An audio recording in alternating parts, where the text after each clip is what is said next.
I know that you clerked for Justice Scalia, who was known to have a sharp pen, and you appeared to have a sharp pen in your remarks responding to Justice Jackson. Why did you feel the need to do that?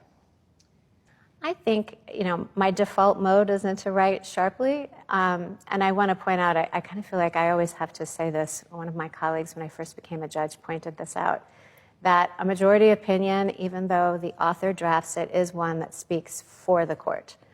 But, I did draft the opinion. And I think sometimes arguments that are, you match the tone that's appropriate for the moment. And Justice Jackson made she made a spirited argument, and so I thought it merited a spirited response. But it is about the merits. It was about the case. I have great respect for Justice Jackson. Justice Scalia used to also say, I attack ideas, not people.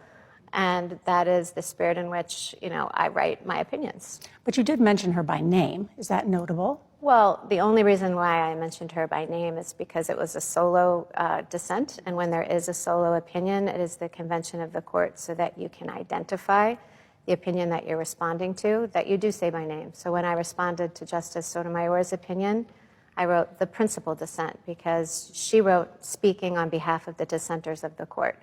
But the convention, when someone writes a separate opinion, is to simply refer to them by name. So that wasn't something unique to me. So any beef between you and Justice Ketanji Jackson? No. In fact, when Justice Jackson joined the court, I threw her a welcome dinner, and I found out what her favorite foods were. I found out that she really loved the musical Hamilton.